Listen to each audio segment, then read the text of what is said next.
حضرت امام احمد بن حنبل رحمۃ اللہ تعالیٰ علیہ کی لکھا ہے جب آپ کا وصال ہوا تو کئی لاکھ لوگوں نے، کوئی ایس ایم ایس نہیں، کوئی واٹس ایپ نہیں، کوئی اخبار نہیں، کوئی اشتہار نہیں، کئی لاکھ لوگوں نے آپ کے جنازہ میں شرکت کی. بزرگ کہتے ہیں جب جنازہ ہو چکا نا، میں راستے میں کھڑا ہو گیا اور ہرانے والے بندے سے پوچھا بھائی تو کہاں سے آیا؟ کسی نے کہا بصرہ سے آیا، کسی نے کہا کہاں سے آیا، کسی نے کہا کہاں سے آیا. اور میں نے کہا تجھے پتا کس طرح چلا کہ حضرت کا انتقال ہو گیا؟ کوئی کہتا ہے میں سویا پڑا تھا اور خواب میں کیا دیکھتا ہوں کہ کہہ رہا ہے تو سویا پڑا ہے، وہاں میرے دوست کا انتقال ہو گیا، چل اس کے جنازے میں شریک ہو جا. ہاں یہ خدائی نظام ہے جو چل رہا ہے. یہ فون تو آج آیا، اللہ کا نظام تو کب سے چل رہا ہے. یہ روحانی ایس ایم ایس ہے، یہ دلوں میں ڈالے جاتے ہیں. پہنچو وہاں، کس کے پاس ٹائم ہی نہیں، کسی کے پاس ماں کے لیے ٹائم نہیں، باپ کے لیے ٹائم نہیں ہے. بندہ کراچی سے چل کے لاہور جا رہا ہے جی، میں داتا صاحب کی بارگاہ میں جا رہا ہوں. بندہ نہیں جا رہا، اللہ بھیج رہا ہے. فذکرونی اذکرکم، فذکرونی اذکرکم. کمرے والی سرکار بھی وارد ہوئی ہے، اس کا کام ہی بس بیٹھ کے کیڑے نکالنا ہے اور اس کو بیچارے کو آتا بھی کچھ نہیں ہے، بس کیڑے نکالے گا بیٹھ کے. تو مر جانا کیڑے کٹ کٹ کے. کیڑے والی سرکار تو مر جانا کیڑے کٹ کٹ کے. تو مر جانا ہے، تیرے جیسے کئی مر گئے ہیں، تیرے جیسے کئی مر گئے. تو سڑ، تو مر، تو اپنے کمرے میں مر جانا بیٹھ کے کیڑے کٹ کٹ کے. تو مر جانا اپنے کمرے میں بیٹھے بیٹھے کیڑے کٹ کٹ کے مر جانا. جس نے کیڑے نکال، وہ کو پہلا نہیں آیا، ایسے بڑے آئے ہیں ایسے پہلے جو کیڑے نکال نکال کے چلے گئے. لیکن قربان جاؤں آج بھی انہی کی قبریں زندہ ہے. کیڑے والے کسی نہیں جانتا کوئی. ہاں جی، آج بھی بچے بچے سے پوچھ لو داتا صاحب کتنے رہتے ہیں. آج بھی بچے بچے سے پوچھ لو بابا فرید کتنے رہتے ہیں. آج بھی بچے بچے سے پوچھ لو خواجہ غریب نواز کہاں رہتی ہیں. آج بھی بچے بچے سے پوچھ لو حضرت سلطان الہند حضرت خواجہ غریب نواز کہاں رہتے ہیں. کہیں کیڑے نکالنے والے آئے مر گئے حضرت جی، پوچھتا کوئی نہیں. ان کی قبروں پہ لد پھینکنے والا بھی کوئی نہیں ہے. اس نے مر جانا ہے اپنے کمرے میں بیٹھے بیٹھے، کچھ بھی نہیں ہونا. یہ بالکل نہ آپ اس کی ٹینشن لیں. لیکن یہ ہے کہ بس ہماری عوام تھوڑی سی سادہ لوگ. میں کل بھی ایک بچہ جو ہے نا پرسوں مجھ سے میں یار گل سن، میں تیرے بحث نہیں کروں گا کوئی، نہ بحث میری عادت ہے، نہ میرے کو بحث ملی. تو کس بندے کی وکالت کر رہا ہے؟ کیا اس کا علم، کیا اس کا معاملہ؟ دوبارہ جوائن کیا جی. کیا نام ہے بھائی کا؟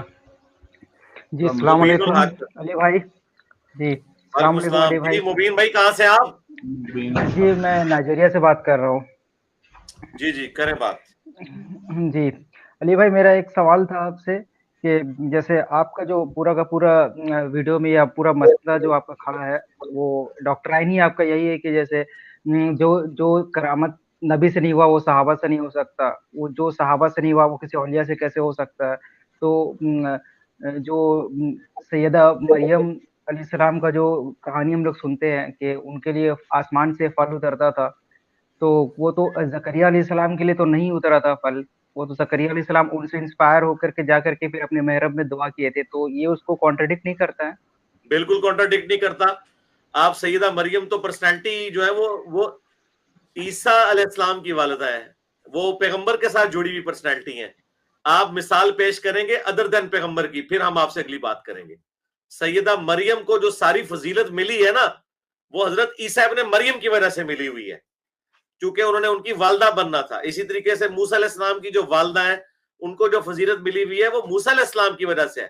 ورنہ تو مجھے بتائیں عیسیٰ ابن مریم کی جو والدہ ہے ان کو تو وہ چیز ملی ہے جو نبی علیہ السلام کی بیویوں کو بھی نہیں ملی ہوئی ہے کہ بغیر خامد کے اللہ نے ان کو اولاد دی ہے. تو یہ بھائی یہ پیغمبر کی نسبت والا معاملہ ہے، ٹھیک ہے. یہ وہ والا نہیں ہے غیر نبی والا معاملہ، یہ غیر نبی ہے ہی نہیں ہے. نبی جو ہے وہ عیسیٰ ابن مریم جو ہے وہ سیدہ مریم کے جسم کا حصہ ہے. یہ کوئی دو الگ چیزیں نہیں ہیں، یہ ماں بیٹا والا معاملہ ہے. یہ مثال بالکل غلط ہے. اور دوسری بات، ہماری جو ڈاکٹرین ہے یہ قرآن میں لکھی ہے. آپ سورۃ الانبیاء پڑھیں، سورت نمبر 21 پارہ نمبر 17، اس کا پہلا صفحہ پڑھیں. اس میں کافر کہتے ہیں کہ اس نبی کو وہ معجزے کیوں نہیں دیے گئے جو اگلے انبیاء کو دیے گئے تھے. تو اللہ تعالیٰ نے اس کے جواب میں فرمایا کیا وہ ایمان لے آئے تھے جو یہ ایمان لے آئیں گے؟ اللہ تعالیٰ نے خود مانا ہے کہ ہمارے نبی کو وہ معجزات نہیں دیے گئے جو اگلے انبیاء کو دیے گئے تھے. تو جب نبیوں کا یہ سٹیٹس ہے کہ نبی علیہ السلام والے وہ معجزات مثلا جسے قرآن میں آیا ہے سورہ آل عمران میں کہ کافر کہتے تھے کہ آسمان سے کوئی آگ آ کے قربانی کو کیوں نہیں جلا دیتی، تو اللہ تعالیٰ نے فرمایا کہ بھئی جب یہ معاملات ہو رہے تھے اس وقت تم نے بنی اسرائیل کے پیغمبروں کو کیوں قتل کیا؟ تو نبی علیہ السلام سے یہ وہ معجزہ مانگتے تھے. سورہ بنی اسرائیل میں آیا کہ 9 معجزات وہ مانگتے تھے کہ آپ آسمان پہ چڑھ کے بتا دیں، آپ کے لیے کوئی باغ جو ہو اس کا فروٹ کا ہو اور اس میں نہریں رواں کر کے بتا دیں. آپ کے آسمان پہ چڑھنے کو بھی نہیں مانیں گے، اوپر آپ ہمارے سامنے کتاب لے کے نازل ہو. تو اس کے جواب میں کہا گیا نبی تم فرما دو میں بشر ہوں، میں رسول ہوں. تو جو نبی علیہ السلام کو جن معجزات کا انکار قرآن میں کیا گیا ہے، تو اگر وہ چیزیں آپ یہ کہہ رہے ہیں کہ نبی علیہ السلام کے امتیوں کو دی جا رہی ہیں تو بھائی جب ضرورت تھی اس وقت تو دی نہیں ہے، آپ کہاں سے دے دی؟ یہ بالکل فراڈ ہے. اور سب سے بڑی بات جو میں نے ان کو چیلنج کیا کہ کر کے دکھاؤ نا، کدھر مار گئے ہو؟ مطلب یہ جھوٹ بولتے تھے کہ بزرگ یوں کر دیتے تھے، تو آج گستاخانہ فلمیں ڈیلیٹ کرائے نا نگاہ مار کے، کدھر مار گئے ہیں؟ ٹھیک ہے. تو بات یہ کہ کچھ کریں بھی نہ اور ہم ان کی جھوٹی کہانیاں مان لیں. کرو نا, کر کے بتاؤ, پھر مانیں گے. بغیر کرے نہیں مانیں گے. ورنہ تو میں بھی دعویٰ کر دوں گا کہ دیکھو ایک انجینئر نے اکیلے بیٹھ کے پچھلے 1000 سال کے سارے فرقوں کو الٹ کے رکھ دیا. تو سب سے بڑا غوث وقت تو انجینئر ہے, جس نے مرے میں سارے بزرگ مار دیے, زندہ سارے مار دیے, لاکھوں مولوی, کروڑوں فالوور اور ایک انجینئر سب پہ بھاری. تو سب سے بڑا غوث وقت تو میں ہوں. اگر میں یہ اس کو کلیم کروں تو جائے گورے کی عدالت میں میرا مقدمہ رکھے, وہ بھی کہہ دے گا کہ انجینئر ٹھیک کہہ رہا ہے. تو کیا یہ مجھے بابا مان لیں گے؟ باباؤں کے بابا. ٹھیک ہے. اور اسی پہ میرا دوسرا ایک وسوسہ آتا ہے کبھی کہ مطلب افضل ہونے کا تقاضا کیا ہے کہ کوئی کسی سے کتنا افضل ہے, مان لیجئے وہ افضل زیادہ ہے تو کیا ضروری ہے کہ وہ اس سے بڑا کرامت کر کے دکھائے گا؟ جیسے مان لیجئے کہ کوئی, میرے بھائی پریکٹیکل بات کریں, چھوڑیں تھیوریز پہ کبھی بات نہیں ہوتی ہے. اس طرح کوئی بات نہیں ہوگی. نہ میں نے اس بات کا کوئی جواب دینا ہے. اس جواب میں سے کیا نکلنا ہے, آپ سوال کریں. یہ سوال نہیں ہے, یہ جنرل بات ہے. سوال کریں, یہ جنرل بات ہے. نہیں, اس پہ ایک سوال میرا کبھی کبھی آتا ہے کہ نبی صلی اللہ علیہ وسلم سے بھی تو بہت سارے معجزات نہیں ہوئے ہیں, لیکن وہ تو سارے انبیاء میں افضل ہے نا. بالکل تو افضلیت کا اس سے نہیں پتا چلتا ہے. ہاں, تو کیا عبد القادر جیلانی نبی علیہ السلام سے افضل ہے؟ نہیں معاذ اللہ, ایسا نہیں بول رہا ہوں میں, لیکن بات یہ ہے نا, آپ کہیں گے کہ عبد القادر جیلانی جو ہے وہ حضرت اسرائیل علیہ السلام سے روح واپس لے لیتے تھے, تو میں کہوں گا کہ سنانے والے پہ بھی لعنت, سننے والے پہ بھی لعنت. جھوٹ تو نہ بولو, اللہ کے نبی کے دین کا جنازہ تو نہ نکالو, خلاف شرع باتیں تو نہ کرو. اس لیے میں نے کہا تھا اسپیسیفک سوال کریں.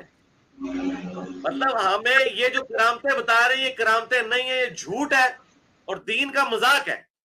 اب عبد القادر جیلانی اگر ایک لوٹے کی ٹوٹی ٹیڑھے ہونے کے اوپر مرید کو مار دے گا تو عبد القادر جیلانی تو واجب القتل ہو جائیں گے قرآن کے تحت. تو آپ کیوں چاہتے ہو کہ ہم عبد القادر جیلانی کے قتل کا فتویٰ جاری کریں کہ اس نے اپنا مرید مارا تھا لہذا اس کے ٹکڑے ہونے چاہیے؟ آپ پھر خود مجھے بتاؤ, شریعت تو یہی کہتی ہے کہ جس نے ایک مومن کو ناحق قتل کیا, سورہ النساء کی آیت نمبر 93 ہے, جس نے ایک مومن کو ناحق قتل کیا وہ ہمیشہ کے لیے جہنم میں جائے گا. تو آپ مبین بھائی مجھے یہ مجبور کر رہے ہیں کہ میں عبد القادر جیلانی کے بارے میں قرآن سے فتویٰ دوں کہ وہ ہمیشہ کے لیے جہنم میں چلے گئے. اللہ سے ڈرے. یہ جتنی کرامتیں آپ بتا رہے ہیں یہ تو ان سارے بزرگوں کو آپ جہنمی بنا رہے ہیں. ہم تو ایک ایک کو لا کے قرآن و حدیث میں فٹ کر کے سانچے میں پکڑ پکڑ کے جہنم میں پھینکتے جائیں گے. تو خدا کے لیے جھوٹ نہ ان کی طرف منسوخ کریں, دعا کریں کہ وہ قیامت الدن بخشے جائیں, بس یہی ان کے لیے کافی ہے. کیوں آپ انہیں جہنم میں پھینکنا چاہتے ہیں؟ نہیں. ہاں, اب آپ کو سمجھ آئیے. ایک سوال آپ کا, نہیں سوال ہو گیا, میں نے آپ کی طب یہ صاف کر دی ہے نا, انشاءاللہ تعالی. ایک دوسرا سوال ہے, ایک دوسرا سوال ہے.